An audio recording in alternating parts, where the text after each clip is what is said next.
So, welcome everyone to the last day of new content. So, congratulations to you all for persevering.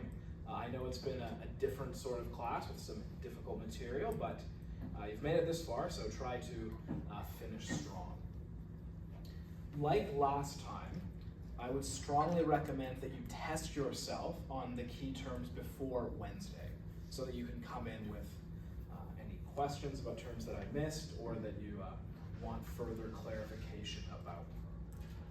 I was saying to someone during office hours, I recommend that you test yourself orally with the terms. So what I used to do in undergrad was I would have the list of the terms, definitions somewhere else, just the actual terms, go into a room where I'm alone so no one thinks I'm crazy, and just say them out loud. So, ineffability means blah, blah, blah, and then move through, make a little X beside the ones you can't do, and keep doing that until you learn them. So obviously you would then go and have a look at the terms you put an X beside. I personally found that very effective, so I would recommend taking a stab at that before Wednesday. Because then the final, of course, is the day after. So we got Thursday instead of Friday, and as I said, I would also recommend you find the room before Thursday. It's in kind of a weird place. So last class we finished most of Dennett. We just have a couple of things to add. And they center around this idea that the book labels higher order representation.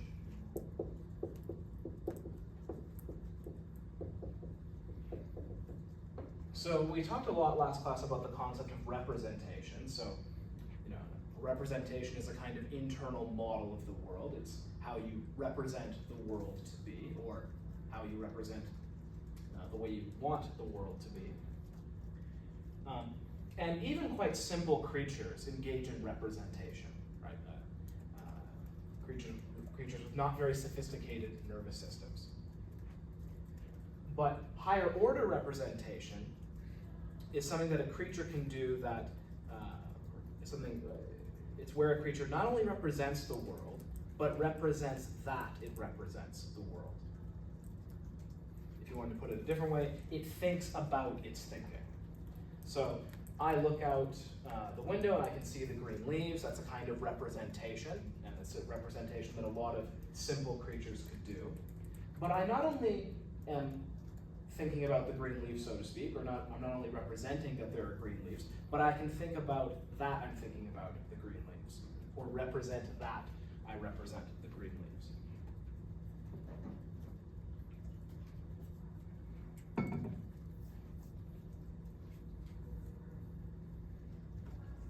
This is going to be relevant later when we talk about Dennett's response to the hard problem in more detail.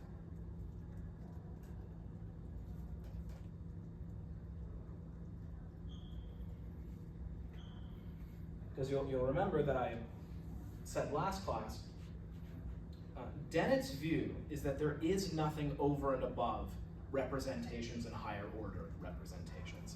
All there is complex patterns of brain activity that are responsive to the world. So consciousness, in his view, consists of what he calls fame in the brain. So when an event leads to more widespread activation in the brain, that's the event you are, so to speak, aware of.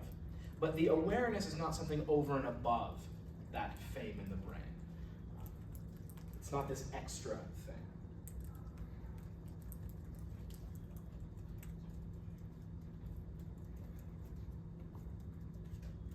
And there's a funny video I wanted to show to wrap up the Dennett chapter. Dennett is a very controversial figure. Many people strongly disagree with his views. And I have a funny video of him reading some very angry quotes from professional philosophers talking about him. So, a lighter note, we'll watch that video. Okay, so now we'll start the chapter on consciousness. This chapter is the bullseye. This is the central problem in philosophy of mind. various other problems that we have seen kind of circle around this one.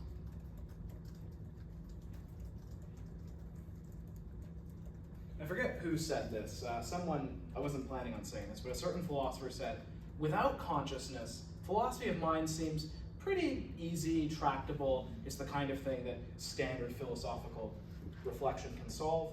But with consciousness, it seems impossible. Now, the term consciousness maybe is not helpful because it can mean different sorts of things.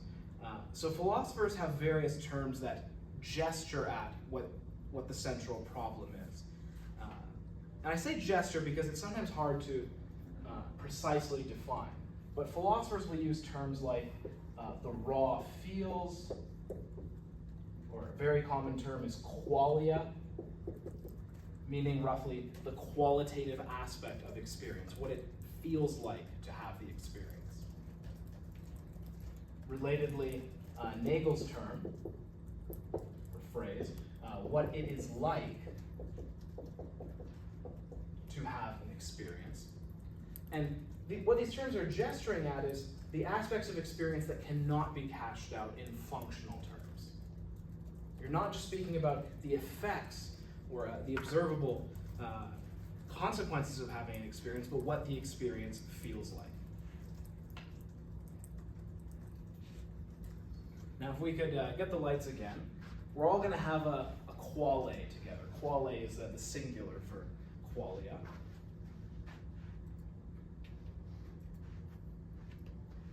So what I'm going to show you, and many of you have probably seen this before in intro psych or similar classes, is the reverse American flag illusion. How many of you have seen this? Oh, really? Okay, a couple. So you're going to stare at the dot in the middle of the screen, and then once it disappears, look at the white wall. Look at a white surface, and if you've not blinked and kept your eyes in the middle, you should see an image of the American flag.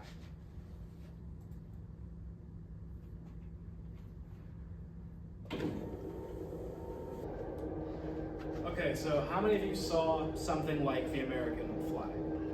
So if it didn't work, you can try it again. You may have blinked too much or whatever. So most of you, though, saw it.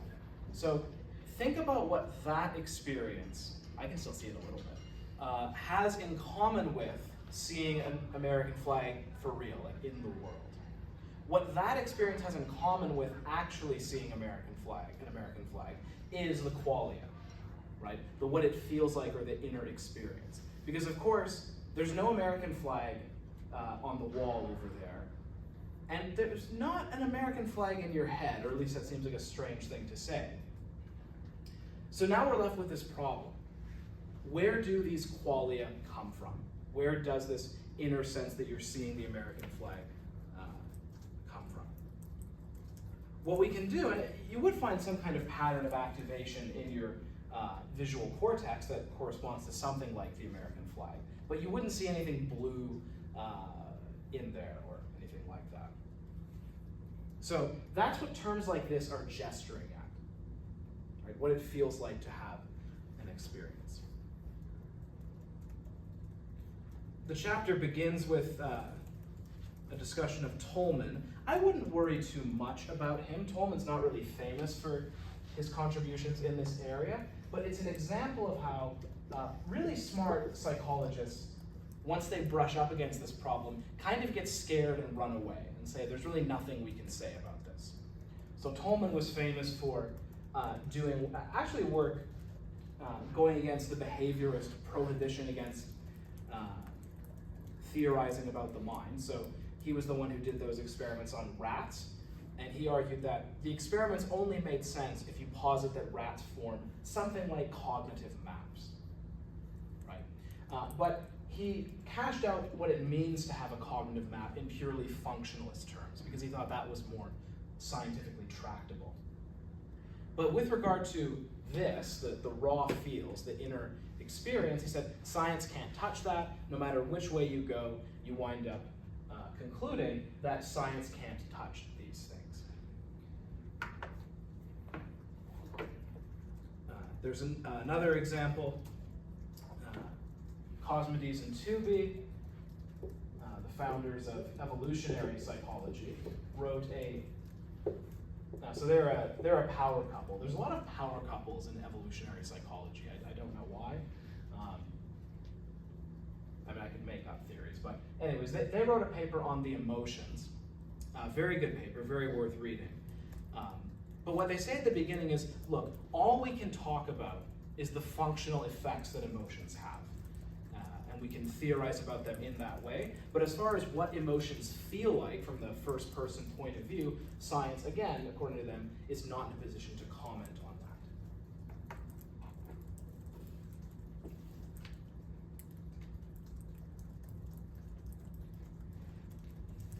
Now, I'm not saying whether or not I agree, I'm just saying that's a very common refrain that you'll hear in scientific psychology.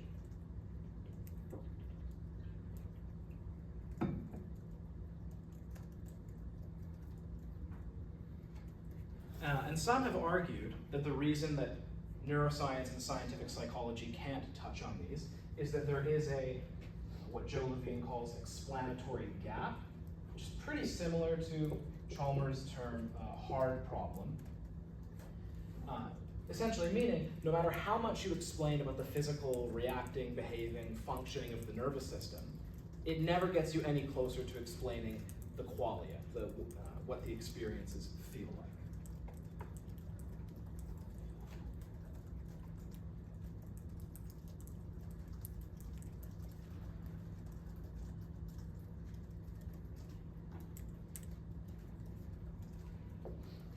As I said at the beginning of this, it's difficult to give precise definitions of these concepts. You can get a sense of them with examples, like the American flag example, or something like pain.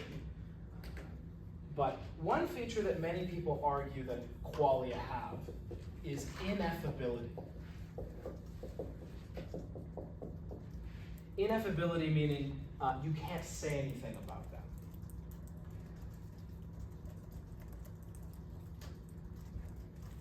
So if someone was to ask you what it's like to see the color blue, like let's say someone was blind, they had never seen blue before, what could you tell them? And at least at first pass, it seems like there's nothing you could say. You only know what it looks like from a first person point of view. There's no way to put in third person terms what it feels like to see blue. You can maybe gesture at it with analogies, but you can't really communicate what it feels like from the first person point of view. Now, of course, Wittgenstein at this point, Wittgenstein has a famous quote, which is, whereof one cannot speak, thereof one must remain silent. Meaning, well, if you can't say anything about it, then you should stop doing philosophy about it. Not a crazy view. That's where Wittgenstein would go with something like that. But that's what ineffability means.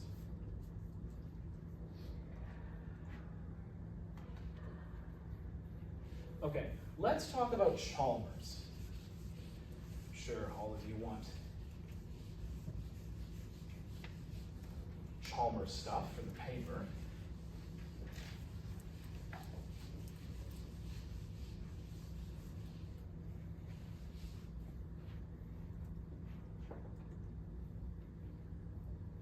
So, one of the main arguments that Chalmers uses is the idea of philosophical zombies. So, no one thinks zombies actually exist.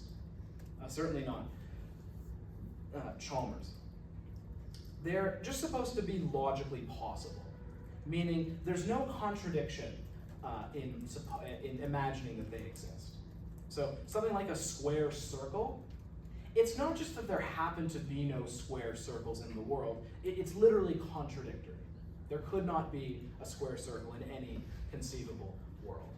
And all that Chalmers is arguing is that philosophical zombies are logically possible or conceptually possible. There's no incoherence in the concept. And it's important to distinguish these from the zombies of the horror movies. A zombie is a being that is atom for atom identical with a human conscious person.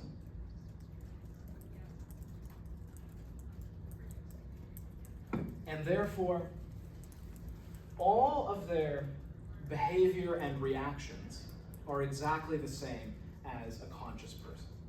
So when they watch a movie, like a sad movie, they tear up, they muse about how sad life is on the basis of the movie, they laugh at jokes, they profess love to people. All of that is exactly the same. But what they lack is qualia, is inner conscious experience.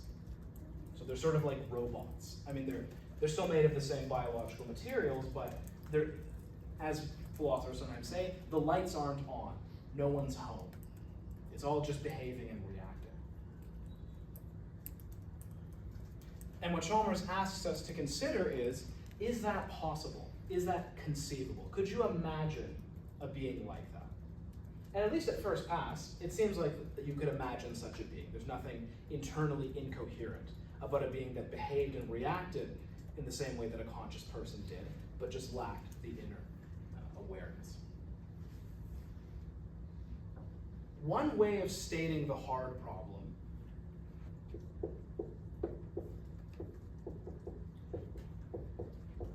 is, why aren't we zombies? That's one way of putting it. So we are, at least according to the views like functionalism, we are physical beings. And we react and behave in various ways. But why is any of that accompanied with this inner awareness that we seem to have? Like, it seems very intuitively obvious that we have this inner experience, that the kind of thing that a zombie would not have. Why is that? And it seems like there's no amount of physical explanation you could give to answer that question. Because the zombies will behave in exactly the same way. Their physicality is the same. They just lack the inner awareness.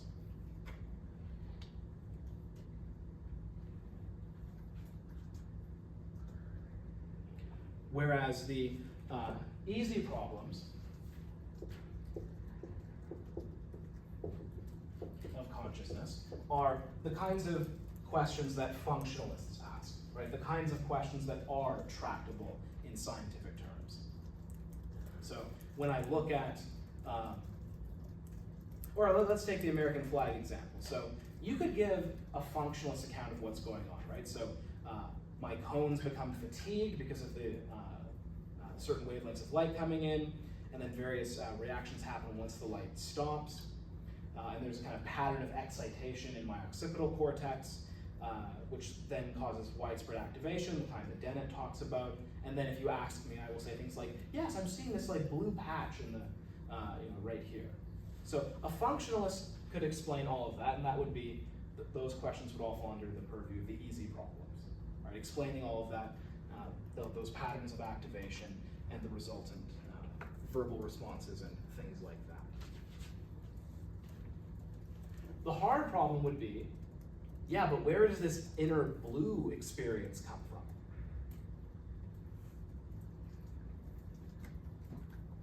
Which, again, seems very obviously to exist.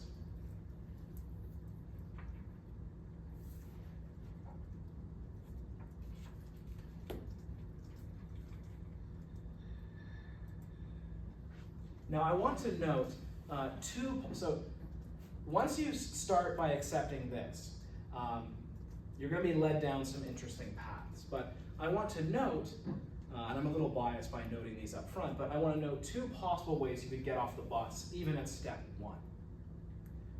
One way in which you could get off the bus right here is the argument we saw back in chapter 2, that kind of silly cat poop argument. But it's one that does have a serious point. So, remember my brother at Christmas. So my brother's looking at this gift, and inside the gift is cat poop, and my brother thinks, I want what's in the box. But he does not think I want cat poop. He has different mental attitudes towards the cat poop and that which is in the box, even though those two things are the same. The conclusion of that argument is people's attitudes, beliefs, emotions, whatever, towards something are not properties of that thing. Or I'll use X, people's beliefs, attitudes, whatever, towards X are not properties of X. So in the case of the zombie thought experiment, the fact that we could imagine a material structure, like a physical person, without consciousness is not a feature of physical matter, right? The fact that, yeah, it's true, I can imagine a zombie, I can imagine a physical being with all the same reactions, but lacking consciousness. Well, that's kind of an interesting fact about how I think and what kinds of things I'm inclined to believe, but it's not actually a property of matter. I won't test you on this, but that's just one option for getting off the bus.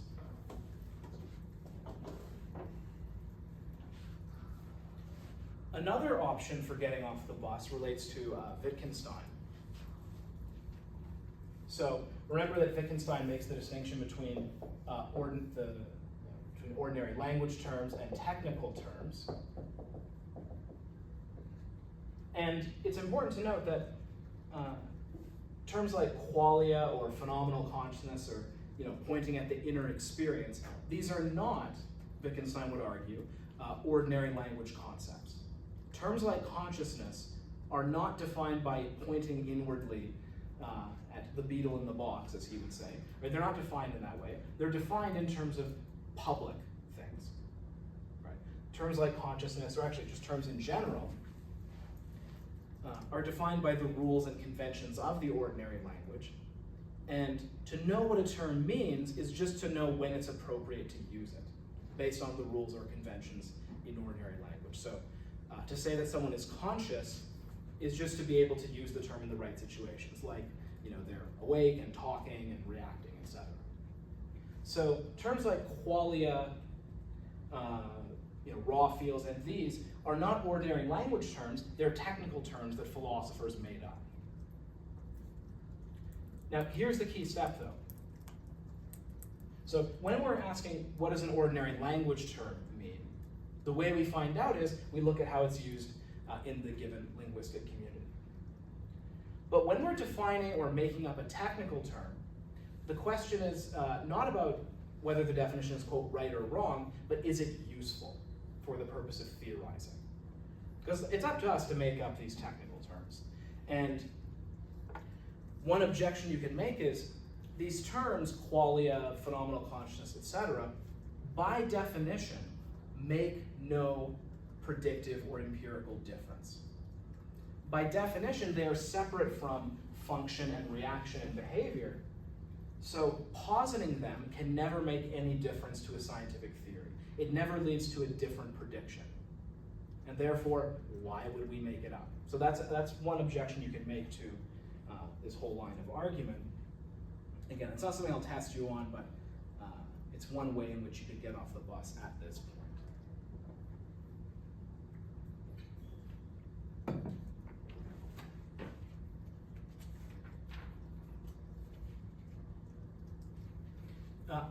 So even with all those considerations, I can understand the pull of Chalmers' arguments. And probably the case that gets people the most viscerally is pain, right? So think about experiences of pain. So you touch the hot stove and you pull your hand away. If you have something like a functionalist view of pain, all that's going on is the reacting and the behaving. So the signals go up my arm to my brain, causes me to pull away, lays down traces in memory, causes me to not touch the hot stove in the future. But it seems very vivid and very intuitively obvious that something there is left out, namely the feeling of pain. I mean, in a way, nothing could be more intuitively obvious. So if we decide to take the hard problem seriously, what options do we have?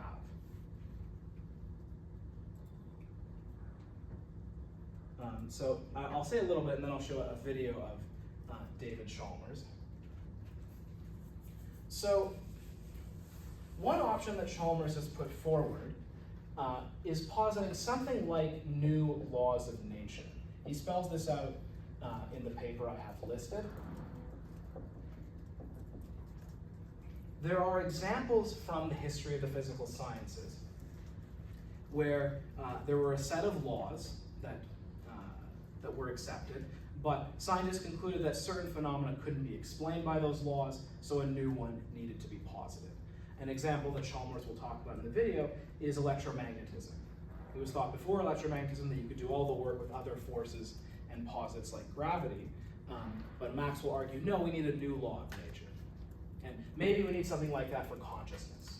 Maybe existing physics doesn't have the resources to explain it, so we need something extra. I think this is a very costly way to go, but it's an option that's being taken seriously all over the place. One example that he mentions, and I won't test you on the details of this, I used to take it more seriously, but a neuroscientist from Italy, Giulio Tononi, put forward an idea called integrated information theory, which essentially does posit that there are, and he has like equations and everything, and it posits that there are essentially new laws of nature for when conscious states emerge. But I'll let David take it from there. He'll say more about this. This is a bit of a longer video, but since you're writing an in-class essay on him, I thought it's worth to hear it from him. So he'll talk a bit in his own words about the distinction between easy problems and the hard problem, and a little bit about possible solutions. Okay, so as I say, a bit of a longer video. So next we're going to discuss another argument, not from Chalmers, but from Frank Jackson, which you could use in your paper. Chalmers has cited it, and it's arguing for a similar conclusion, so you can use it in the Chalmers section if you'd like. But before that, any questions about what Chalmers said or what I've said so far?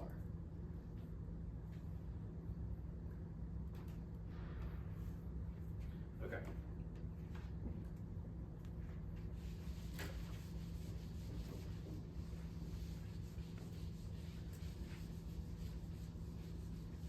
So the next argument is Mary the color scientist.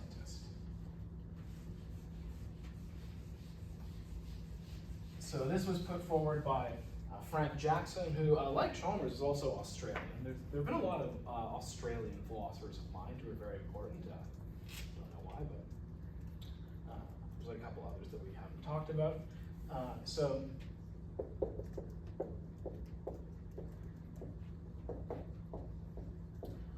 here's the situation you're supposed to imagine. So there's a woman named Mary who has been trapped in a black and white room since birth. And you're to imagine that, I guess she has black and white gloves on, so she never sees her skin or a cut. She has only ever seen black and white from birth onwards. Additionally, for some reason, whilst in there, she has become the world's expert on color vision. So we're to imagine this is in the future when there's a complete science of color vision. So all the neurophysiological details of color perception are known. And she has a bunch of black and white textbooks with various representations, but none of which include any color. So she knows all the physical facts that can be known about color. And then, the weird person who has set up this terrible situation lets her leave the room, and she sees, a rose. She sees red for the first time. And the key question is, does she gain new information? And the intuition that it's supposed to give you is, of course it does. She has learned something about red, namely what it looks like, or what it's like to experience looking at it.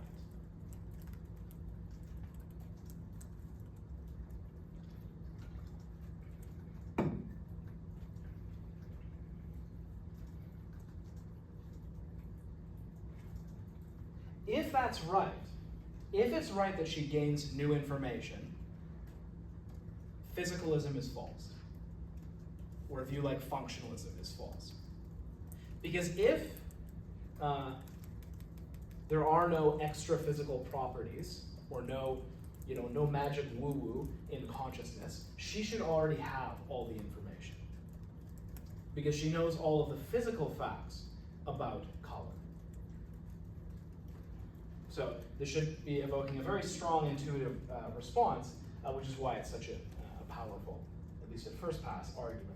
Because it seems very compelling, it seems very intuitively obvious that Mary gains new information, even though she has all of the physical information. So very easy step, there is information about consciousness beyond the physical information. Now before going further, does the argument make sense? Do you see what the point is supposed to be? Okay.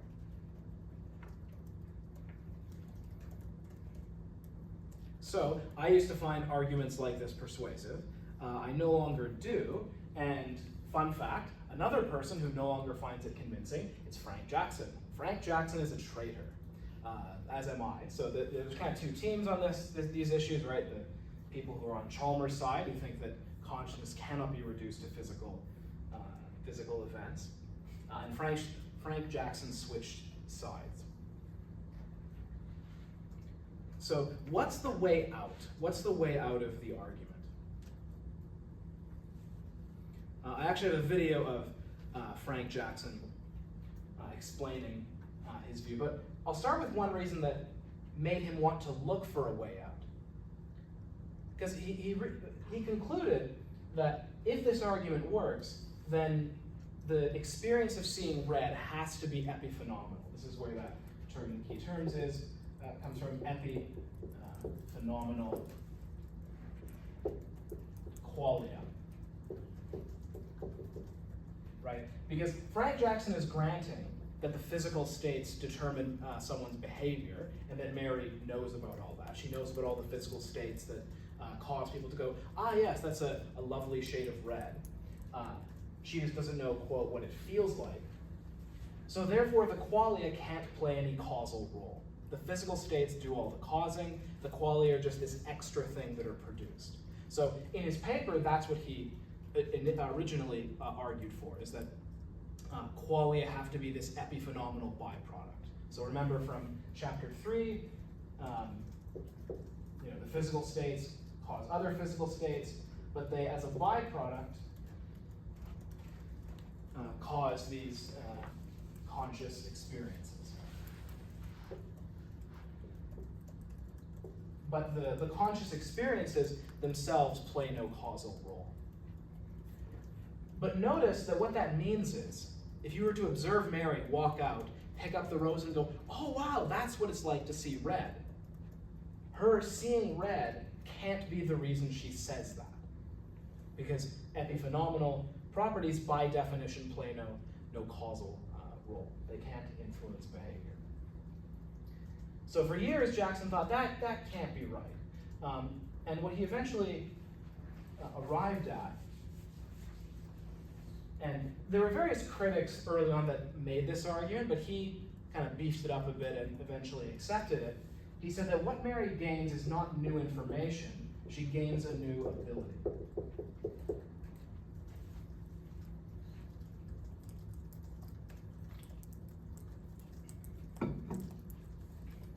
What he calls a recognitional capacity. So while in the black and white room, she knows all the facts about color. But what she can't do is effortlessly identify or distinguish colors. So one example that he'll use in the video I'll show is there are people who have face blindness. So they can't look at the face of someone they know and recognize, oh, that's my mother's face. And you could conceive of someone having that repaired, right? So someone, fixing their brain such that they could effortlessly recognize, oh yes, that's my mother's face. Now, when they gain the ability to do that, they're not getting new information. So someone could know all the facts about someone's face, but not have the ability to look and go, ah, yes, that's my mother's face. And what color vision enables someone to do, according to Jackson, is to effortlessly distinguish objects that have different reflectance profiles. Reflectance profiles meaning, what kinds of light do they reflect. So she doesn't learn anything new, she just has the ability to effortlessly distinguish objects based on their reflectance profiles.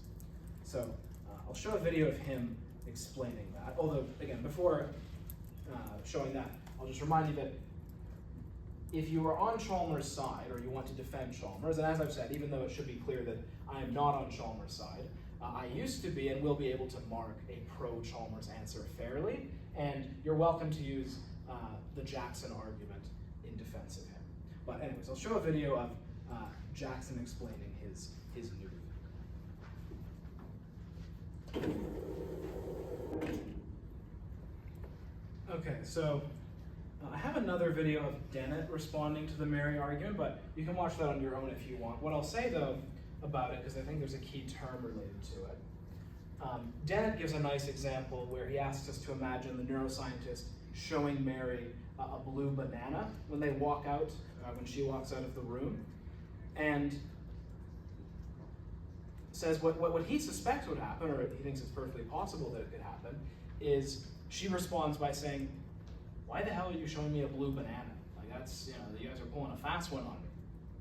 People who find this argument compelling may say, "Oh no, that's impossible. She couldn't recognize that it's a blue banana, that you've pulled a trick on her."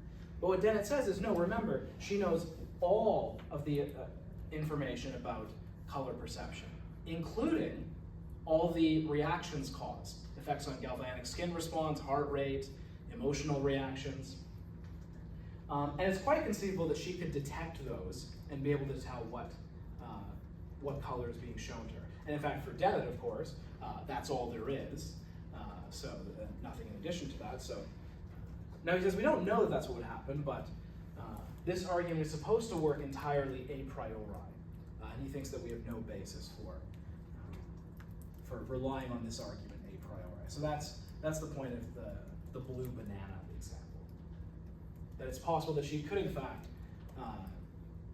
know, quote, what it's like to see blue or what it's like to see red. Not in this weird epiphenomenal sense, but just she could know about all the reactions it causes and could be able to detect those and distinguish them.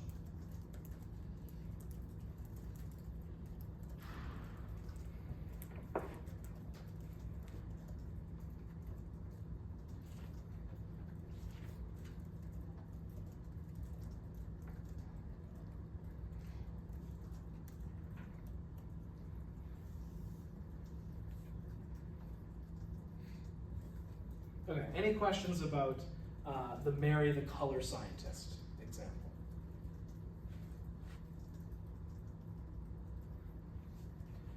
Okay, I'll say one more thing about this chapter, and then we'll take a break and then move on to the final chapter on emergence and panpsychism. So in the video we saw, Chalmers spent some time defending panpsychism, which we'll talk more about next chapter. But I've heard him admit that he's not committed to any particular view. What he has said is that he gives he's a good Bayesian, so he gives like 40% credence to panpsychism, 40% credence to some kind of dualism. He's open to different forms of dualism. But he gives about 10% credence to Dennett's view. So he thinks, like, maybe there's a chance Dennett is right. And recently, actually, he's worked on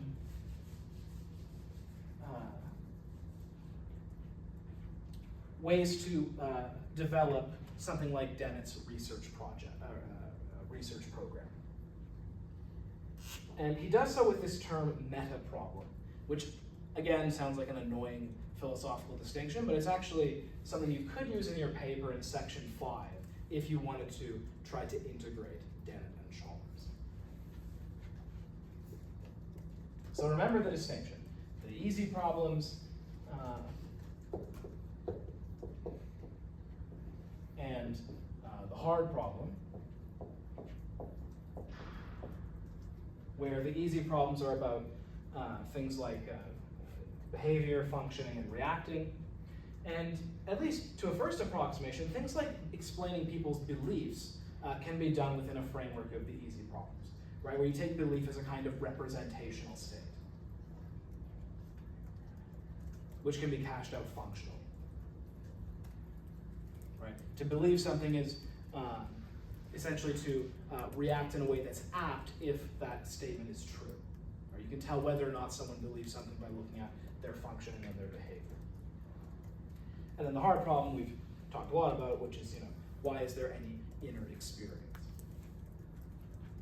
The meta problem, if you had to put it in one sentence, it's why do we believe there's a hard problem? So it's, as I'm sure, I hope you all can see, it's quite easy to get people to have the intuition that there's a hard problem.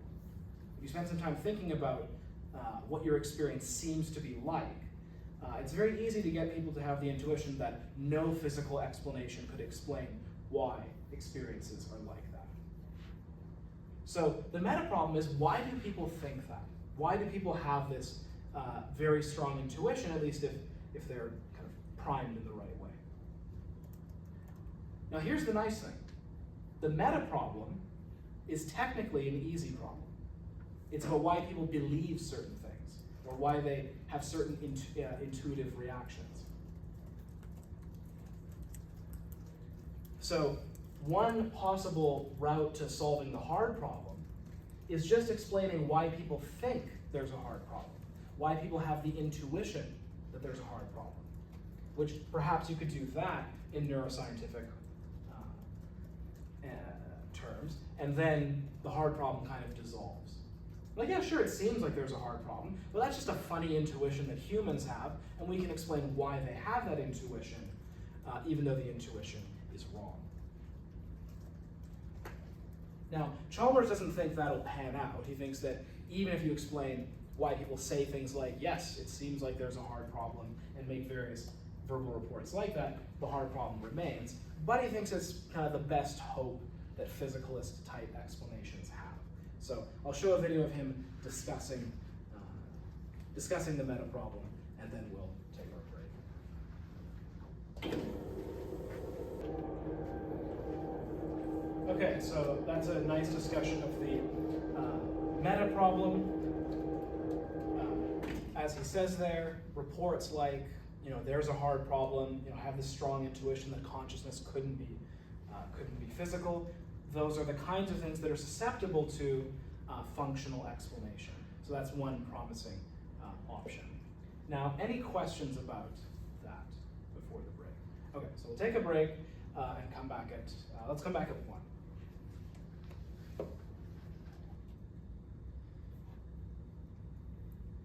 All right, let's get started again. So the last chapter, I have less to say about than the previous chapter, so we may have a bit of time left over at the end. So this chapter is on emergence and panpsychism. So I'll start with emergence, but before I do, I'm going to add a term that's not in the book, but it's helpful for distinguishing the two different types of emergence. So reductionism is the view that sciences at a higher level of description are reducible to sciences that operate at a lower level of description. So let's make this concrete. So here's a representation of the standard reductionist picture of science.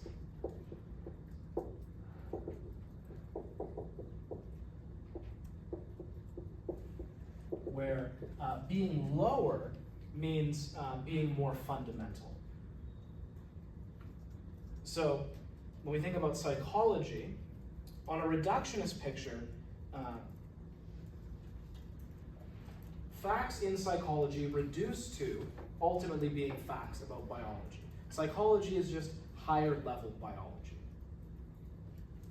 Now, if you take the hard problem seriously, some parts of psychology will not be reducible to biology, but if you don't think the hard problem is a serious problem, then statements about what people believe, what they're experiencing, what they're feeling emotionally, are ultimately statements about what's going on in their brain. And of course, the brain is the purview of biology. It's less controversial to move from here down to here. So when you think about what biological systems are, really they're just sets of complicated chemical reactions. So take the brain. What is the brain? Well, brain activity is just sodium and potassium moving through voltage gates, electric currents moving off the axon, stuff like that. So now it's way too complicated to summarize all the chemical reactions, so you kind of zoom out and describe it at a higher level of description, but ultimately it's a bunch of chemical reactions on the reductionist picture. And then when you ask, what is the basis of chemical reactions? Well, it's just atoms obeying the laws of physics. And so then we get down to the bottom, which is fundamental physics. So that's the reductionist picture. This is sometimes called the hierarchy of the sciences, where the higher levels are just kind of zoomed out approximations of what's really going on at the more fundamental levels. So does that make sense? Do you see what I mean by the reductionist picture? Okay. So this leads us then to the two different senses of emergence. And rather than give a definition, I'm just going to show, I don't think we need the lights for this, unless it's a little fuzzy, but this is something called Conway's Game of Life. So this is a little virtual world that has its own laws of physics, if you like. So there's all these squares, and they can either have nothing or a yellow square. And there are 4 laws of physics, or rules, for this game. It's not a game that you play, you just kind of let it unfold. You set up the initial conditions and then just let it unfold. So the first law of physics, if you like, is that if a cell has 1 or 0 neighbors, it dies. It says, as if by solitude. So any yellow square that has only 1 or 0 neighbors, in the next second, it will disappear. If a cell has 4 or more neighbors, it also dies, as if by overpopulation. The as if part doesn't really matter. That's just to kind of give you help you remember what the laws are. If the yellow cell has 2 or 3 neighbors, it continues to live. It persists. If the cell is empty and it has exactly 3 neighbors, then it becomes populated.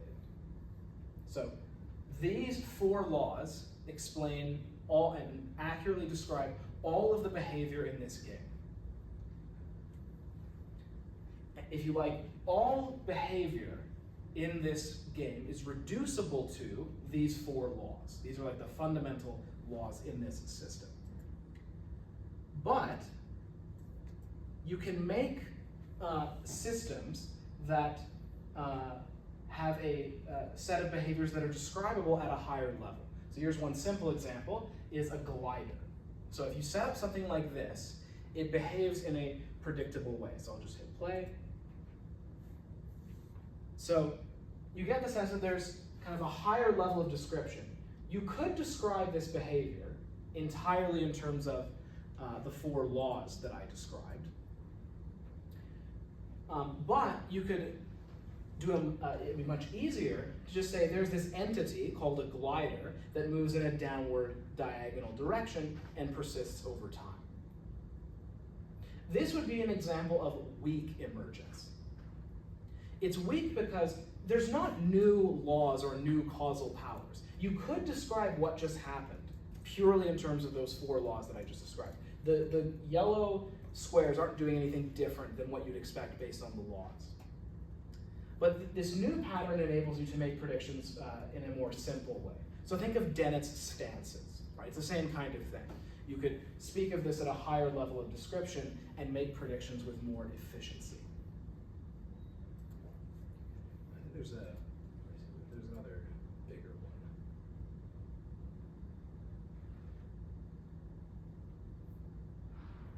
Yeah, this one's good. So,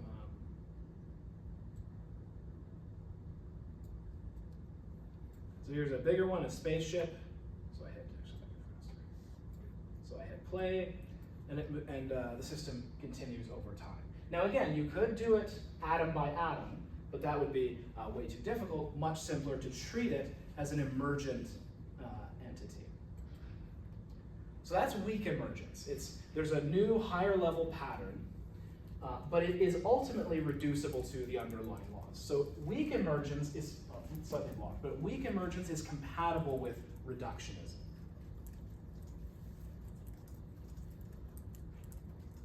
Strong emergence is incompatible with reductionism. If there was strong emergence in this system, that would mean that when you put these together into this big pattern, this whole entity gains new causal powers. In other words, it causes the squares to do things that you would not expect based on the four laws.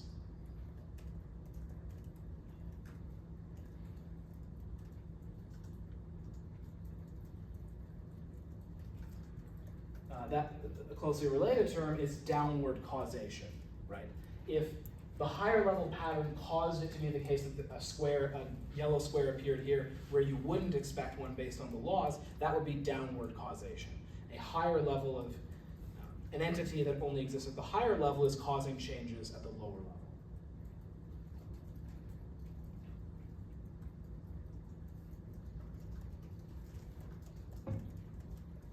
So it should be easy to see a connection to issues related to consciousness.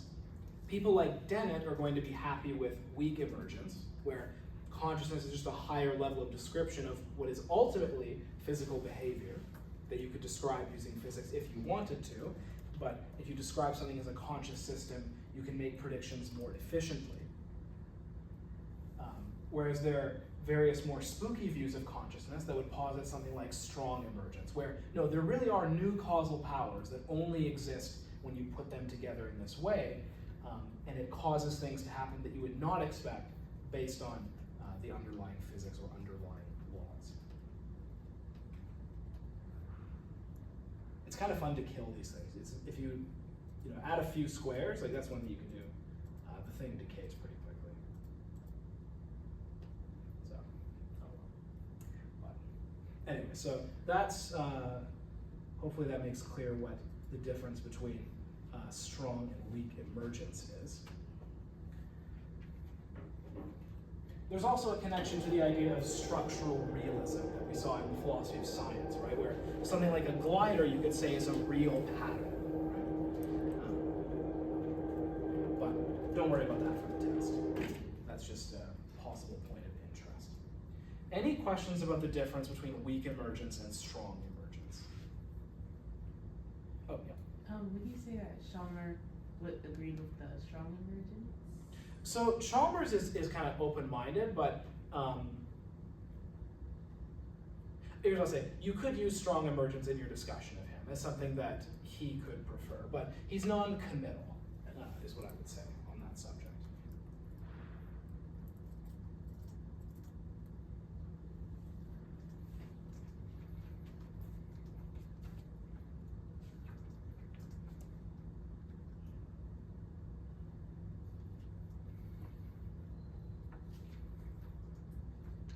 Okay, and then we'll talk a little bit about panpsychism. Now, Chalmers has already commented on it. So as he said in the video, pan means all, psyche means mind. So the idea is that consciousness is universal. It's not only in brains, it pervades the physical universe.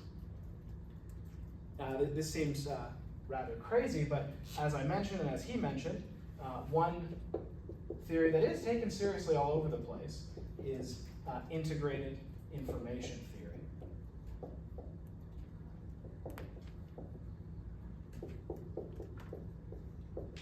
Which, as he said, posits that whenever you have a system that is causally integrated in the right way, it will have some non-zero degree of consciousness.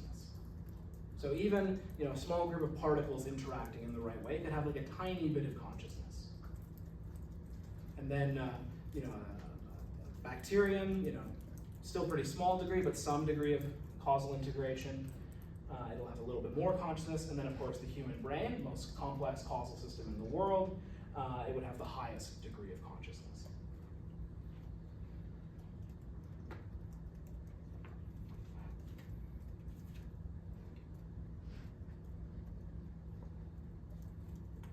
This view will be subject to the same objections that panpsychism in general will be, which I'll talk about next. But I mention this just to say that this is a view that tempts many people.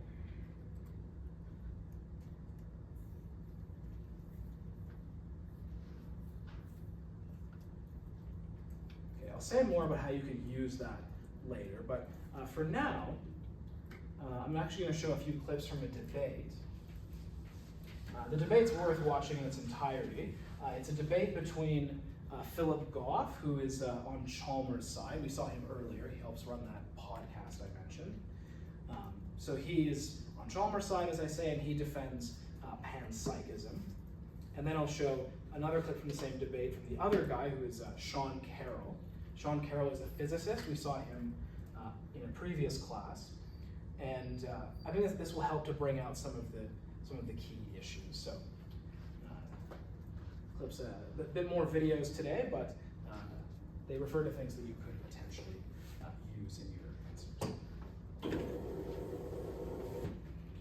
Okay, so to sum up what he said there, his kind of key argument for panpsychism is it is simpler than dualism, because dualism you have two kinds of things. You have material things and non-material things. In panpsychism, everything is ultimately built out of consciousness, so just one kind of thing. There are still physical things, but they are at a higher level of description, like he said. But with regard to explanatory power, like how good a theory is at explaining something, he argues panpsychism is better than physicalism, because on physicalism or materialism, you wind up denying that there are these qualia, that there are these purely intrinsic conscious states. Okay, so that's one side. I'll now show a video of Sean Carroll, who's on the other side, and then I'll say a bit more about that. Okay, so that was well put by Sean Carroll. This is in the key terms, Sean Carroll's dilemma. And here's another way of putting it. So if you think that, I'll use the term qualia because it's more unambiguous. Consciousness can be used in different ways. But if you think qualia are real, so he posed it as a problem for panpsychism, but in brackets he said, or any theory that posits consciousness as fundamental, as this purely inner subjective experience.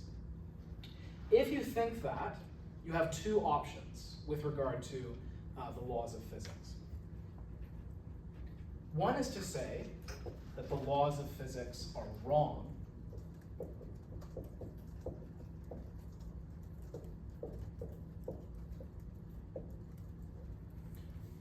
So as he said, we have an equation, we have the core theory that explains all the experiments we have done on Earth, and it rules out any outside intervention. And if you think that qualia make a difference to your behavior, then you have to say that the laws of physics are wrong, which is a very, of course, costly option. He spelled out why that's so costly.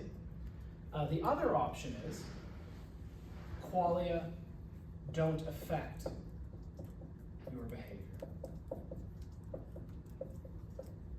In other words, epiphenomenalism.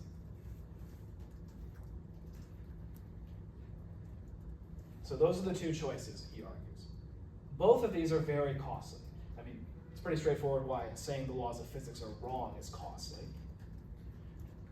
And if you go for the second option, then the fact that you say things like, consciousness seems mysterious, boy, this Chalmers guy is really compelling, and things like that, qualia cannot be the reason why you say those things. Those behaviors are explicable in terms of physics, not in terms of qualia. So those are both very costly. And as far as I'm concerned, there really are only three options. The other option would be there are no qualia. There seem to be, right? If you introspect on your own conscious states, it really seems like there are these purely internal states, but that's a kind of misrepresentation. So this is the option that Dennett goes for. And I'll show some stuff from Frankish later, Keith Frankish, who's also listed, arguing for this. You know, if there's one thing I want to get across with this, it's that there is no view of consciousness that is cost-free. All of them come with a pretty heavy cost. And while this option might be the one that's psychologically very difficult to accept, I think it's probably theoretically the least costly.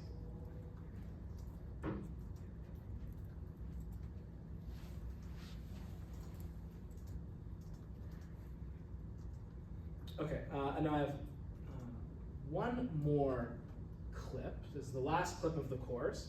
It's of the same two people, Sean Carroll and Philip Goff, but it's on the Mind Chat podcast. So Keith Frankish, who's a Dennett ally, is also on the call. So watch that, and then I'll say a bit more about Keith Frankish. Okay, as I say, that's the last video of the course. Apologies if it was a bit hard to follow, but there's a few points I want to reinforce. One point that Philip makes that actually connects to some of the issues in philosophy of science is this issue of unobservability. So the standard case is, well, first of all, we have some kind of observable behavior, some kind of observable data, and we posit some kind of unobservable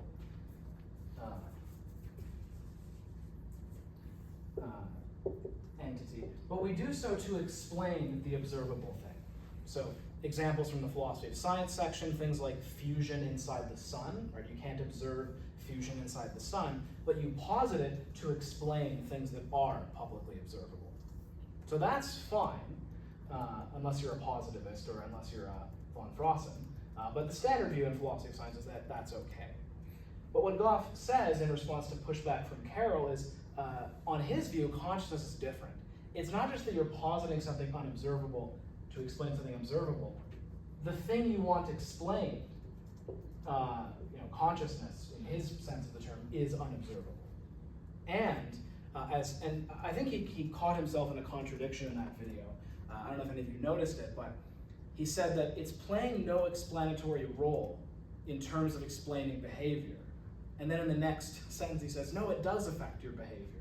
And this is a problem that Carroll's pointed out. In that debate I showed earlier between Goff and Carroll, he never says which he goes for.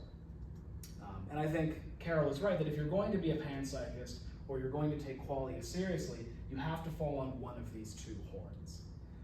And Goff is, I think, ambiguous as to which one he falls on. So I'll spend the remaining time, although it probably won't take us all the way to the end, talking about Keith Frankish, who was the one who was talking at the end. So Keith Frankish is, I think, sometimes more clear than Dennett, especially in his writing, but his view of consciousness is essentially Dennett's. And he has a couple of nice thought experiments and arguments that I think help make that view more appealing.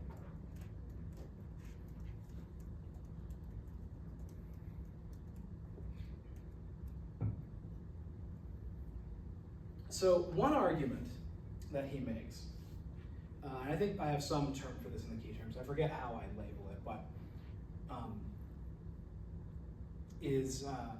so think about visual perception.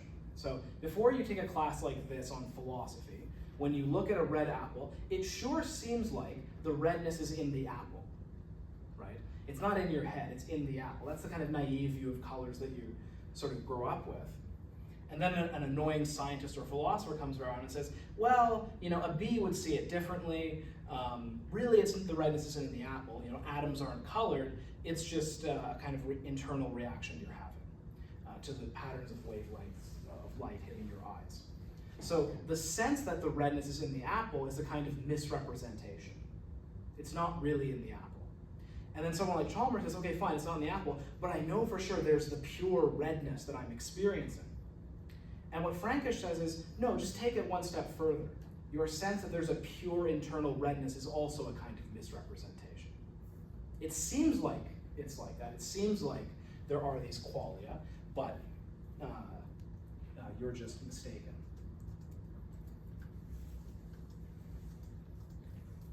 Another thought experiment he uses is he asks us to imagine an anesthetist. And let's say, for the sake of argument, that the anesthetist is God. So it's an omniscient being. There's no chance he has a bad theory of consciousness or that he's mistaken.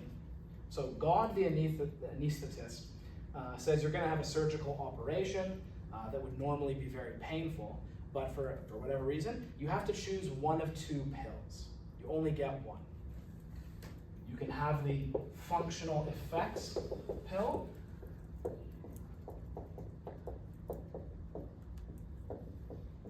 or the qualia pill.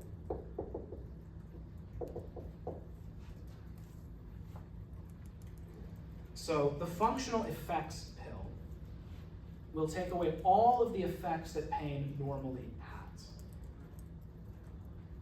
So it will not cause you to form the judgment here, cash out functionally, right?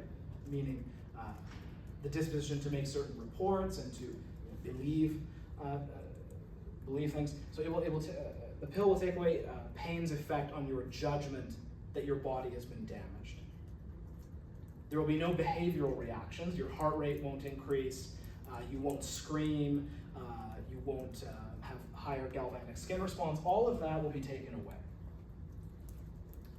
But the qualia, if such things exist, will still intact. The pure, inner sense of pain, that will still be there, if such a thing exists. The qualia pill will do the opposite. It will leave all the reactions intact, all the functional effects intact, but it will take away the qualia, if there is such a thing. So the pure feeling of pain will not be there. Now, certainly the surgeon is going to want you to take the first pill. Now, that should be pretty obvious, right? So, because if you take the qualia pill, you're still going to be screaming and saying, oh, I'm in so much pain, your heart rate's going up, etc. But there won't be this pure feeling of pain that the zombies lack, if such a thing exists. But which would you rather take? And I think it should, now if you think qualia are real and that they are like the essence of consciousness, then you should definitely want to take the qualia pill. But it should be clear that that's not so obvious. And this should lend some credence to the idea that perhaps our sense that there are these qualia is a kind of illusion.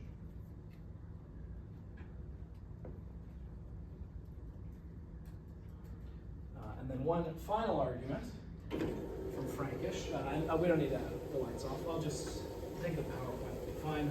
So this is, there is a video of him describing this argument, but I think he's ill or something when he gave it, so I'm just going to walk through his slides. So these slides are not mine, they are Keith Frankish's. So full credit to him. So he calls this the no magical awareness argument. I won't go through everything he says on these slides. And this argument I'm not going to test you on. You have the option of using it in the section on Dennett if you wish, but I'm not going to test you on it. So the premise of the argument, which if you're a scientifically inclined person you would be inclined to accept, is there is no magical awareness of anything. In order to be aware of something, there has to be a mechanism that is sensitive to the presence of something. This includes awareness of your own states. You can't know that you're in a certain state simply by being in that state. For example, if my blood pressure is high, I can't know that my blood pressure is high unless there is a mechanism that is sensitive to the presence of high blood pressure. And any physical mechanism is not going to give you perfect awareness of it. Any physical mechanism is going to afford imperfect and possibly imperfect awareness and possibly awareness that misrepresents what's actually going on. And then the key inference is, if there is something, or if you seem to be aware of something scientifically inexplicable meaning can't be explained by, so if you seem to be aware of something scientifically inexplicable, it's more likely that you are misperceiving something scientifically explicable. So if you watch stage magic, it seems like you're watching something that can't be explained in terms of physical mechanisms. But it's more likely that you're misperceiving something that actually can be explained by physical mechanisms. So in the case of consciousness, this is a very picture of what's going on that Dennett would appreciate. So the red here is supposed to represent incoming signals and them being processed. And the green is supposed to represent control systems that are leading to different behaviors and reactions. So sensory input comes in, it is processed in various ways. The inputs that are processed, quote, consciously, involve more detailed processing, like Dennett said. And then some of those lead to various reactions, including internal ones, like faster heart rate or what have you, but also overt external behaviors. So in the case of perceptual consciousness, you look at the apple, signals come in, and then they lead to various reactions.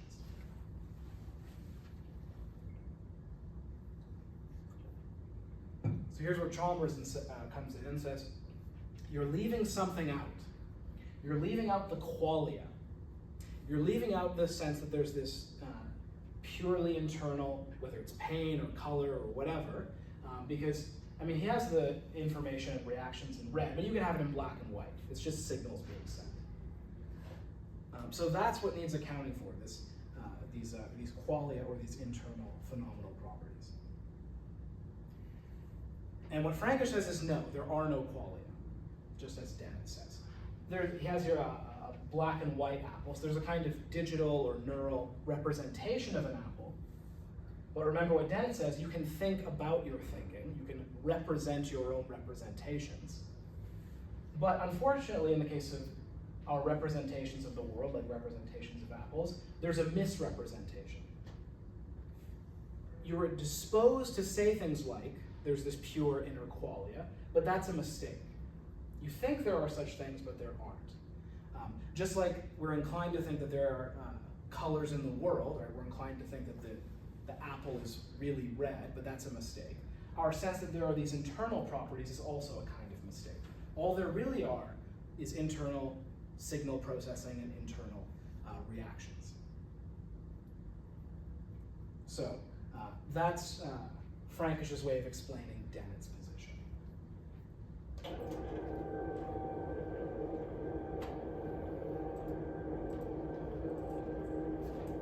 Okay.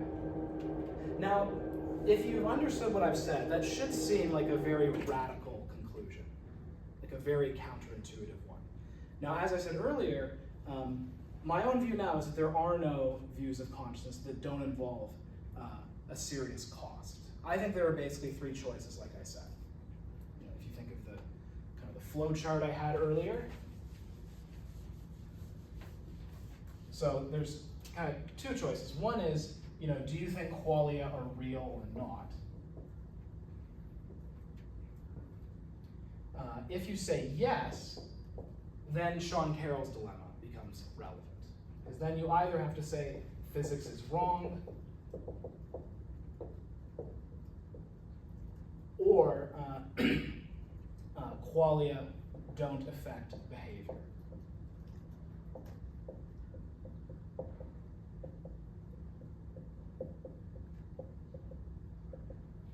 If you say no, then you have to say something like what Frankish says. Our introspection meaning our looking into our own mind, looking into our own thinking, misleads us. And when you say it like that, you see why it's not as costly of an option, at least I think. You know, we are fallible beings, we are products of evolution. It shouldn't be that surprising that our introspection could mislead us. But it is still a very counterintuitive and therefore costly option.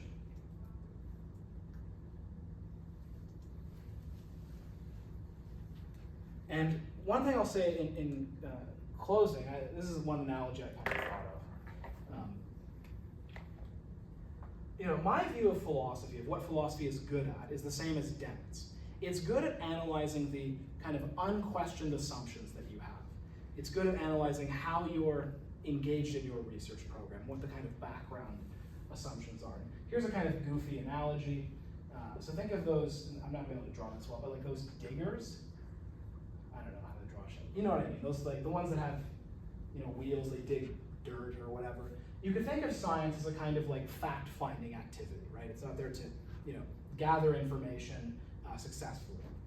And you could think of like the engine as kind of the background assumptions that keep the research program going. Think of like the Lakatosh metaphor, right? With the hardcore, right? The assumptions you take for granted. My view is that one way of knowing that your background assumptions are faulty is if the machine isn't working. If you try to do theorizing and research about a topic and you keep running into a mess. And I think if you take qualia seriously, you'll wind up bouncing around like a fly in a bottle. You will not successfully theorize about consciousness because by definition, they are disconnected from and not identifiable with functional states. So I think research about the mind is much more fruitful if you don't take qualia seriously. But as I say, that's my own view. You have the option of defending the kind of Chalmers perspective in your paper. And I'll say, actually, we're at 2. Here's what I'll say. So I have a few thoughts on ways you can go in your paper. I'll just highlight a few.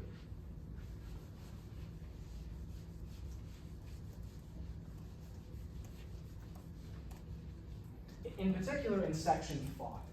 So sections, so there's section 1 where you summarize Chalmers, and there you can just draw entirely upon the lecture and the book. If you want to go above and beyond, you can draw on the readings.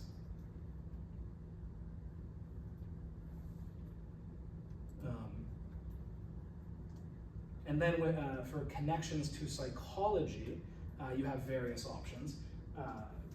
One thing you could say is that psychology only deals with the easy problems and should not claim that it addresses consciousness, at least in the sense of the hard problem.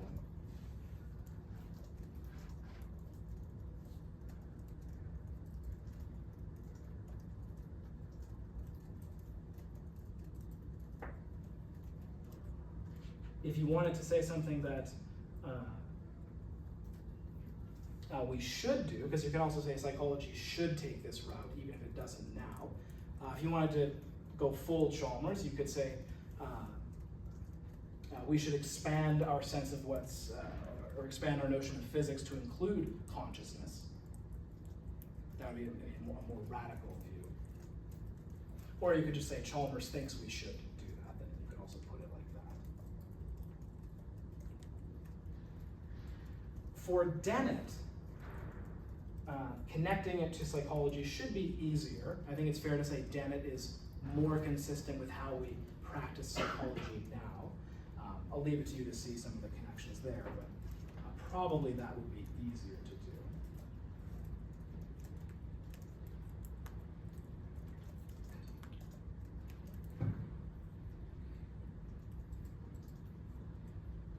And then for the end, for section 5, you, as I say, can just argue for one. You can say that Dennett is just right, or Chalmers is just right. Or you can try to find some way of integrating them. And as I mentioned earlier, probably the most promising way of doing that is to talk about Chalmers' term, the meta problem.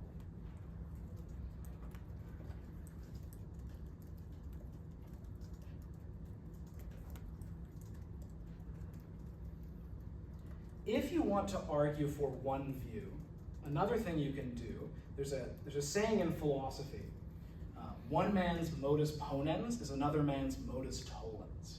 So kind of a very, what's the term, verbose way of saying something, but you could say something like this. So both Chalmers and Dennett have very counterintuitive implications. And one thing you could say is, so let's say you're arguing for Chalmers, you could say, look, if you agree with Dennett, you wind up saying something kind of absurd. You wind up denying that there are quality. And since that's so absurd, we should reject Dennett's position. And you could do this, or if you're defending Dennett, you could say, if we take Chalmers seriously, we wind up being panpsychists, and that's really absurd, so we shouldn't go that route. So when I say one man's modus ponens is another man's modus tollens, here's what I mean by that. So you could argue something like, qualia implies whatever, maybe panpsychism. And you could even accept that. You could say, yes, Chalmers is right, let's say you're defending Dennett, that qualia implies panpsychism. Chalmers successfully follows the logic from what happens if you accept this. And then you can say, but, not panpsychism. So you can say, well, panpsychism is an absurd conclusion that involves all sorts of problems.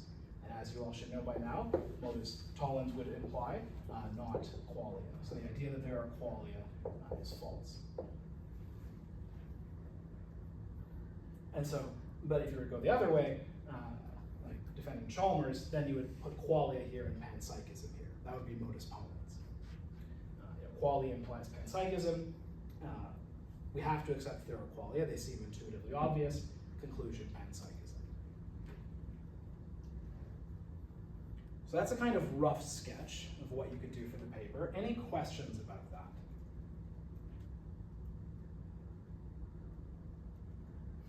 Okay, so we have just the right amount of time left. There's 15 minutes left. So I am required by the university to leave some class time for the spot reviews. So I will definitely be taking a look at these. Now, you should write very freely. I will not see these until after the course is over, and they are completely anonymous. So, and since it's my first time teaching this course, I would appreciate feedback about things that you liked or didn't like, in particular about what I decided to cover. So if there are topics you would have liked to see included that count as philosophical issues in psychology, mention that and I'll take that into consideration. If there are some topics you would have liked to see less time spent on, that would be of interest to me.